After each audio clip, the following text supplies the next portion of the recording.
Good morning बच्चों। आज हम देख रहे हैं हमारा साइंस का क्लास 6 का चैप्टर 1। इसका नाम है भोजन और ये कहाँ से आता है। तो देखिए इसके बारे में, आज आपने अपने घर में क्या खाया था पता लगाइए कि आपके दोस्तों ने आज क्या खाया था। ठीक है, जो खाना होता है उसी के बारे में इसमें बताया गया है। क्या आपने कल और आज एक ही प्रकार का आहार लिया था? क्या यह सत्य है कि अलग अलग समय में हम भिन्न भिन्न प्रकार का आहार लेते हैं? तो हाँ, हम लेते हैं, अलग अलग टाइप का खाना खाते हैं। सुबह अलग खाते हैं, दोपहर को अलग खाते हैं, शाम को अलग खाते हैं, रात को अलग खाते हैं। तो विभिन्न खाद्य पदार्थ क्रियाकलाप। विद्यालय में अपने दोस्तों से उन खाद्य पदार्थों की जानकारी प्राप्त कीजिए जो वे पूरे दिन में खाते हैं। यदि वे विभिन्न राज्यों के रहने वाले हों तो उनसे भी यह जानकारी प्राप्त करने का प्रयास कीजिए, क्योंकि क्या होता है, जो अलग अलग राज्य होते हैं, जैसे मध्य प्रदेश हो गया, उत्तर प्रदेश हो गया, ठीक है, तो यहाँ पर अलग अलग टाइप का खाना खाया जाता है। तो अपनी नोटबुक में सारणी 1.1 की तरह यथासंभव अधिक से अधिक दोस्तों द्वारा खाए जाने वाले विभिन्न खाद्य पदार्थों की जानकारी प्राप्त कर सूचीबद्ध कीजिए। अपने भोजन में हम अनेक प्रकार की चीज़ें खाते हैं। खाने की ये सभी चीज़ें किससे बनती हैं? ठीक है, तो पके चावल के बारे में सोचो।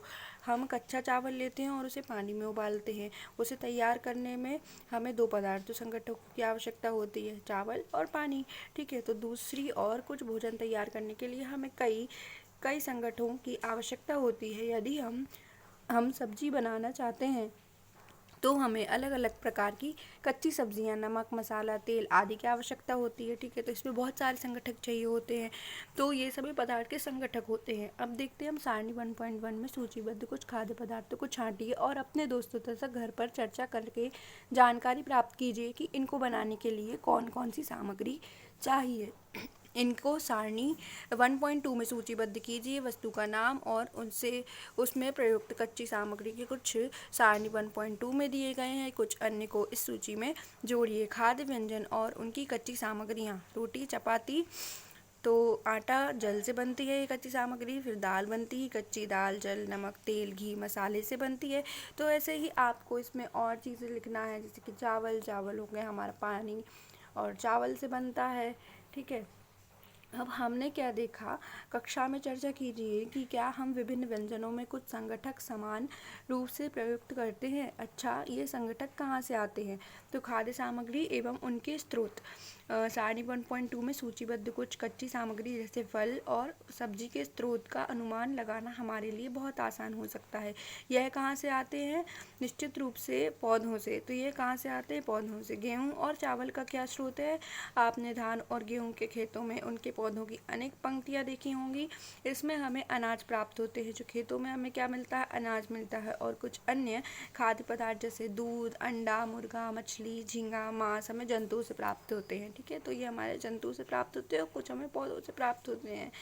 ठीक है, तो आइए हम पूर्व सूचीबद्ध खाद्य पदार्थों एवं उनके संगठनों के स्रोत जानने का प्रयास करें। कुछ उदाहरण सारणी 1.3 में दिए गए हैं, कुछ और उदाहरण इस सूची में जोड़िए। तो हमारी जो 1.3 सारणी है उसमें कुछ उदाहरण दिए गए हैं और हमें उसमें कुछ और उदाहरण जोड़ने हैं।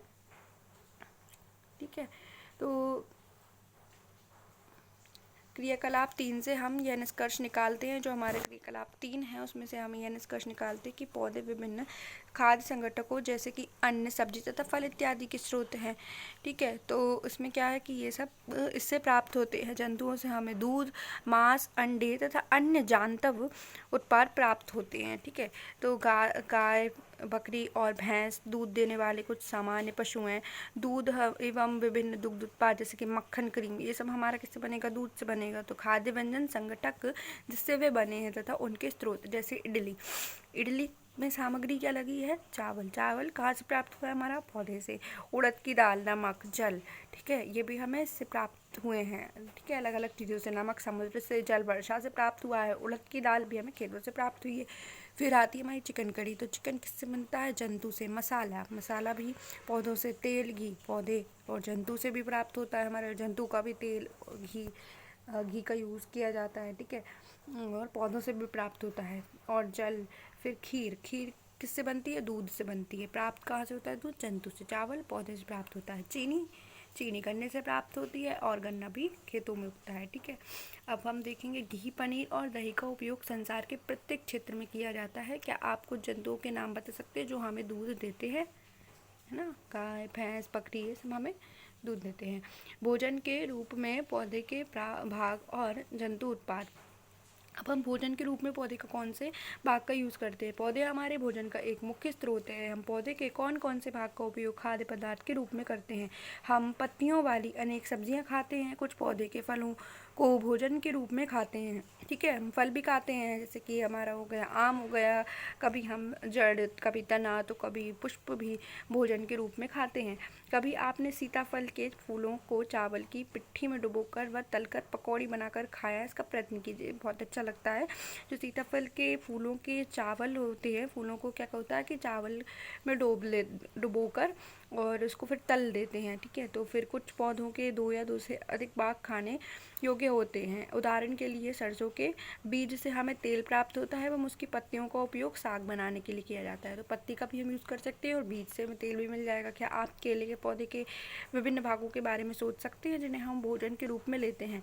क्या आप किसी अन्य पौधे के बारे में सोच सकते हैं जिसके 2 या अधिक भाग खाए जाते हैं? ठीक है, तो ये क्या होता है, हमारा ये पूरा पेड़ का स्ट्रक्चर है। पादप खाने हो गया योग्य भाग की हम कौन कौन सा? ये पुष्प नहीं खा सकते, फल, तना, स्तंभ, पत्ती, प्ररोह तंत्र है ये हमारा पूरा। तो इसमें ये क्या होता है, ये वाला जो भाग है इसमें नोड, इंटरनोड, कलिका और प्राथमिक मूल, द्वितीयक मूल पादप के खाने योग्य भाग। अब हम देखेंगे क्रियाकलाप 4। सारणी 1.3 में सूचीबद्ध सभी खाद्य पदार्थों में से उन संगठकों को छांटिए जिनका मुख्य स्रोत पौधे हैं। कि इसका पौधे हैं तो उनको हमें छांटना है, और ये पौधों के किन भागों से प्राप्त होते हैं। इन खाद्य पदार्थों और पौधों के भागों को सारणी 1.4 के अनुसार सूचीबद्ध कीजिए। पहले जानना चाहती है कि हमारे भोजन का पौधे और जंतु के अलावा भी कोई अन्य स्रोत है।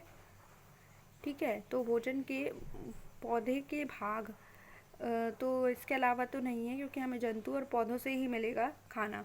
ठीक है, तो बैंगन का भरता किससे बनेगा? जिसके संगठक है बैंगन, मिर्च मसाले के रूप, और कोई पौधे का भाग जो हमें संगठक देता है तेल, मूंगफली, सरसों, सोयाबीन या किसी अन्य पौधे से, और इसके संगठक हैं। ठीक है, और इसके पौधे का भाग कौन सा है? बीज होता है। यह कहाँ से आता है भोजन, और ये कहाँ से आता है? तो यह हमारा आता है पौधों से आता है और जंतुओं से आता है। हमने अपने आसपास के अनजान पौधों पर यह देखने के लिए परीक्षण ना करें कि वे खाने योग्य हैं। कभी कभी पौधे विषैले भी होते हैं, तो इसलिए हर किसी पौधे को आप खा नहीं सकते हैं। तो आप ध्यान रखिएगा बच्चों कि उसे खाना नहीं है। मूंग या चने के कुछ सूखे बीज लीजिए और अब इनमें कुछ बीजों को जल से भरकर एक पात्र में डाल दें। तो हमें देखना है कि कौन सबसे पहले अंकुरित होगा, मूंग या चना। अगले दिन जल को पूरी तरह निकाल दें और बीजों को गिलास में रहने दें। उन्हें एक गीले कपड़े में लपेटकर एक और रख दें। अब क्या आप बीजों में कुछ परिवर्तन देखेंगे? एक छोटी सी सफ़ेद संरचना। ठीक है, तो हमारा जो मूंग और चना था वो अलग टाइप का हो गया है, अब बीज से बाहर निकल आती है जो। ठीक है, फिर यहाँ यदि हाँ तो बीज अंकुरित हो गए हैं, और यदि नहीं, अगर नहीं आई है तो बीजों को पानी में धोएं और पानी निकाल दें और गीले कपड़े से ढककर अगले दिन के लिए उन्हें छोड़ दें। क्या उस दिन आपको बीजों से बाहर निकलता हुआ एक छोटा सा अंकुर दिखाई देता है? तो आप ऐसा करके देखिएगा। एक बर्तन में इनको पानी डाल के रखिए और दूसरे दिन उनको एक सूखे कपड़े में निकाल लीजिए। ठीक है, और अंकुरों को सावधानी से धोकर आप इन्हें खा सकते हैं, और ये उबाले भी जा सकते हैं। आप इनको उबाल कर भी खा सकते हैं, और इनमें कुछ मसाले मिलाने पर खाने के लिए एक स्वादिष्ट अल्पाहार तैयार हो जाता है, और ये बहुत ही ज़्यादा हेल्दी भी होता है। तो इस मकरंद का भंडारण कर लेते हैं। ठीक है, अब हम देखेंगे कि क्या आप जानते हैं जो चना और अंकुरित चना है, देखिए ऐसा दिखता है। फिर क्या आप जानते हैं कि शहद कहाँ से होता है? तो मधुमक्खी के छत्ते से होता है। तो जहाँ बहुत सी मधुमक्खियाँ भिनभिनाया करती हैं, मधुमक्खियाँ फूलों के मकरंद यानी कि मीठे रस एकत्रित करती हैं और उसे अपने छत्ते में भंडारित करती है। जो मकरंद एकत्रित करेंगी छत्ते में, उसको भंडारित करती हैं। फूल और उनका मकरंद वर्ष के केवल कुछ समय में ही उपलब्ध होता है, अतः मधुमक्खियाँ इस मकरंद का भंडारण कर लेती हैं। जो मधुमक्खी होती हैं वो क्या करती हैं, उसको बहुत सारा स्टोर करके रखती हैं ताकि पूरे वर्ष इसका उपयोग किया जा सके। हम ऐसे छत्तों में मधुमक्खियों द्वारा भंडारित भोजन का शहद के रूप में उपयोग करते हैं। जो हमारा भंडारित भोजन है उसको हम कैसे यूज़ करेंगे? शहद के रूप में। जंतु, अब हम देखेंगे कि जंतु खाते क्या हैं। तो क्या आपके घर में कोई ऐसा पालतू पशु है, जैसे कुत्ता होगा किसी के घर में, तो जिसकी आप देखभाल करते हो, कुत्ता, बिल्ली, भैंस, बकरी, फिर आपको इसकी जानकारी भी अवश्य होगी कि आपको पालतू जानवर क्या खाता है, आपका पालतू जानवर। अन्य जंतु क्या खाते हैं? क्या आपने कभी गिलहरी, कबूतर, छिपकली या छोटे से कीट को खाना खाते देखा है? तो अब हम देखेंगे गिलहरी अखरोट खाती है। जो गिलहरी होती है वो क्या खाती है? अखरोट खाती है ना। और सरकार सारणी में देखेंगे 1.5 जो है जंतु व भोजन की अनेक जंतुओं के नाम लिखे हैं। उनमें से कुछ जंतु द्वारा खाए जाने वाले भोजन भी लिखे हैं कि वो क्या खाते हो। सारणी में रिक्त स्थानों की पूर्ति कीजिए। तो ये भी वही खाते हैं जो पौधों से प्राप्त होता है, या कुछ मांसाहारी होते हैं तो वो मांसाहारी को खा, फिर वो जानवरों को खा जाते हैं। तो भैंस जीव का नाम है और खाया जाने वाला भोजन क्या है इसका? घास खा लेती, खली, भूसा, अनाज, पत्ती। बिल्ली क्या खा लेता है? छोटे जंतु, पक्षी, दूध। और चूहा क्या खा लेता है? चूहा तो हमारे घर के कपड़े भी खा लेता है, खुतर देता है मतलब। और शेर क्या खाता है? वो हमारा मांसाहारी होता है, तो वो हमारा मांस ही खाता है। बाघ भी मांस खाता है। मकड़ी भी छोटे छोटे कीटों को खा लेती है। छिपकली भी छोटे छोटे जो होते हैं उन्हें खा लेती है ना। फिर गाय क्या खाती है? हमारी चारा खा लेती है।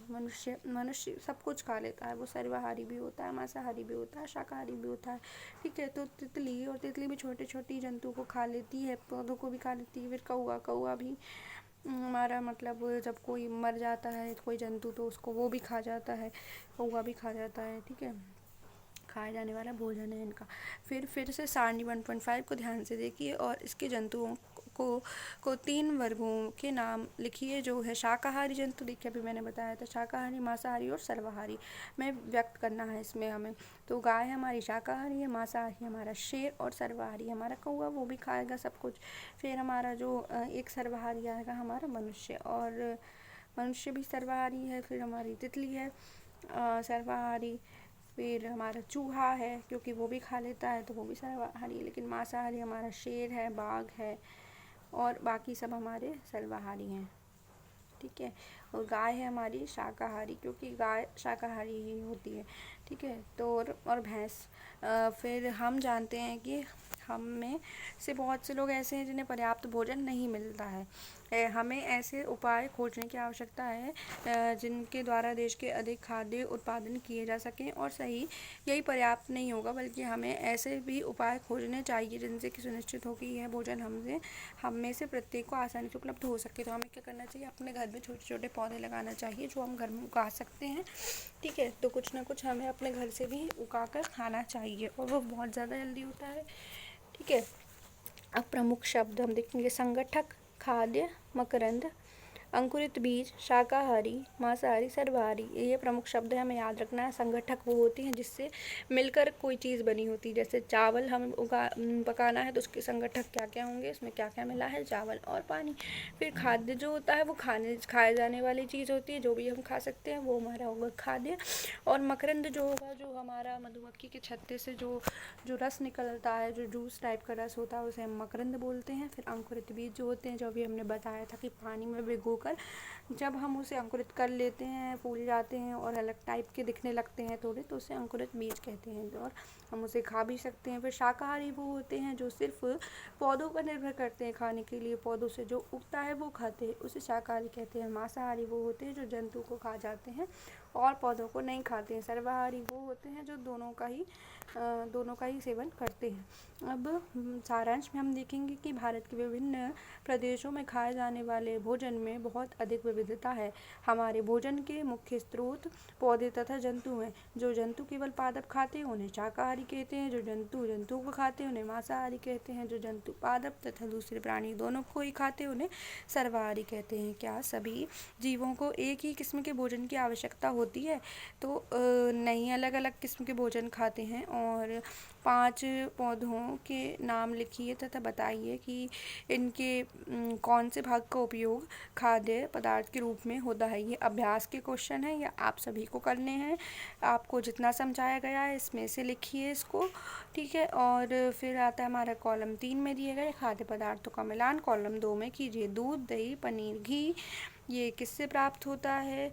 फिर पालक, फूल गोभी, गाजर, फिर शेर एवं बाघ क्या हैं। फिर शाकाहारी, तो आपको ये भी मिलाना है। फिर दिए गए शब्दों से रिक्त स्थानों की पूर्ति कीजिए। ये क्वेश्चन मैं आपको बता दूंगी, लेकिन और मैं आपको इसका एक PDF भी दे दूंगी एक आंसर का लिंक में, लेकिन आपको पहले अपने खुद से ये करने की कोशिश करना है, ठीक है।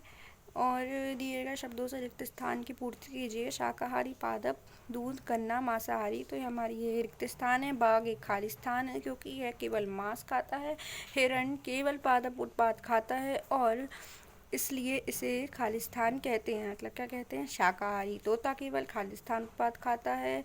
जो हम पीते हैं वह प्राय गाय, भैंस या बकरी से प्राप्त होता है, ठीक है। और हमें चीनी खालिस्तान से मिलती है। प्रस्तावित परियोजना एवं क्रियाकलाप, आपने अपने घरों के आसपास गिरगिट को अवश्य भी देखा होगा। जो गिरगिट होती है रंग बदल लेती है अगली बार। जब आप इसे ध्यानपूर्वक देखें तो अवलोकन करें कि वे क्या खाता है और क्या इसका भोजन छिपकली से भिन्न है। भारत के विभिन्न प्रदेशों में खाए जाने वाले विभिन्न खाद्य पदार्थों की एक सूची बनाएं और इन्हें भारत के बड़े मानचित्र पर अंकित कर अपनी कक्षा में प्रदर्शन हेतु लगाएं। उन जलीय पौधों के नाम लिखिए जिनके उत्पाद खाद्य के रूप में उपयोग किए जाते हैं। अध्याय 10 में आप एक वक्र रेखाओं की लंबाई मापने के उपाय जानेंगे कि कैसे लंबाई नापते हैं। और आप अपनी गणित की कक्षा में स्तंभ ग्राफ बनाना सीखेंगे। इन्हें सीखने के बाद आप नीचे जो दी गई रुचिकर परियोजना को करने का प्रयास कीजिए और अध्याय में दिए तरीके से कुछ अंकुरित मूंग तैयार कीजिए और इन्हें 1 सप्ताह तक उगने दीजिए। आप देखेंगे कि पूर्ण बीज अब तक नन्हा पौधा बन गया है और धागे की सहायता से प्रतिदिन आप अंकुरों की लंबाई नापें कि कितना बड़ा हुआ है, ठीक है। और नापते समय ध्यान दें कि अंकुर टूटे नहीं। अब एक स्तंभ ग्राफ बनाएं जिसमें लंबाई की विभिन्न सीमाओं की अंकुरों की संख्या हो। तो आपको क्या करना है, बीज अंकुरित करना है, फिर उसे धागे से रोज नापना है कि उसकी रोज लंबाई कितनी बढ़ रही है। तो सोचने के लिए बातें क्या है आपके लिए कि क्या आपके आसपास के सभी व्यक्तियों को खाने के लिए पर्याप्त भोजन उपलब्ध है। यदि नहीं तो क्यों नहीं है आपके जो आसपास जो व्यक्ति हैं, और आप कोशिश कीजिए कि उन्हें भोजन उपलब्ध हो, ठीक है। और हम भोजन की बर्बादी किन उपायों से रोक सकते हैं कि हम क्या करते हैं, हमारा खाना होता है जो हम उसे फेंक देते हैं, हम ज़्यादा ले लेते हैं और खाते नहीं हैं। हमें ऐसा नहीं करना चाहिए। हमें वो किसी ज़रूरतमंद को देना चाहिए या फिर उतना ही लेना चाहिए जितना कि हम खाते हैं, ठीक है। आज का लेक्चर हमारा यहीं ख़त्म हुआ। अब हम सेकेंड लेक्चर हमारा देखेंगे कल। तो stay tuned with me and don't forget to subscribe my channel. Okay, ठीक है।